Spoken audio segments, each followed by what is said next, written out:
Les filles et l'esprit de la côte. Partie 2. Fin. Le départ de Nadine bouleversa toute la famille à Brazzaville. Sa mère pleurait jour et nuit, son père frappait les murs de colère. Ils décidèrent de partir à Pointe-Noire avec elle pour tenter de retrouver Prisca. Arrivée sur la plage, la mer grondait. Nadine montra du doigt l'endroit où se trouvait la villa. Ici, c'était ici, une grande maison, un portail noir, et maintenant, seulement l'océan. La famille, bouleversée, appela la police. Des plongeurs fouillèrent la zone, mais ne trouvèrent ni trace de maison, ni véhicule, ni corps. Prisca avait littéralement disparu. Le père de Prisca ne renonça pas. Il consulta des féticheurs, des devins, des marabouts au Congo, au Bénin, en RDC. Partout, les réponses étaient les mêmes. Ta fille n'est pas morte. Elle vit dans le monde des eaux, prisonnière des esprits marins. Elle a été donnée en mariage à l'un d'eux.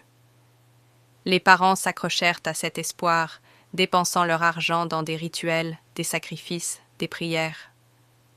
Un soir, un puissant marabout les conduisit sur une plage déserte. Au milieu des vagues, une silhouette surgit, une femme magnifique, aux yeux étincelants, vêtue d'un pagne scintillant comme des écailles. C'était la reine de la côte. Sa voix résonna comme un tonnerre doux. « Votre fille est ici, mais elle ne vous appartient plus. Elle a vu ce que les humains ne doivent jamais voir. Elle est devenue l'épouse de mon fils, prince des eaux. Vous ne la reverrez plus jamais. » Les vagues se soulevèrent, et derrière la reine apparut Prisca. Ses yeux étaient vides, son visage figé, comme une statue vivante. Elle regarda sa famille sans les reconnaître. La mère tomba à genoux, criant « Prisca, ma fille, reviens !» Mais déjà, l'océan la recouvrait, et elle disparut dans les profondeurs. Désespéré, le père se tourna vers des hommes de Dieu.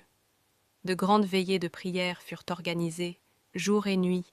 Les pasteurs répétaient « Rien n'est impossible à Dieu, mais la désobéissance ouvre des portes que seuls le repentir et la grâce peuvent fermer. » Malgré les prières, Prisca ne revint jamais. Le monde des eaux avait scellé son destin. Les filles avaient choisi le luxe facile et ignoré les conseils de leurs parents.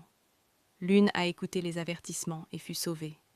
L'autre, aveuglée par l'orgueil, fut perdue à jamais. Le monde spirituel est réel. Le mal attire avec des promesses de richesse, mais finit toujours par détruire. Écouter les conseils des anciens peut sauver une vie.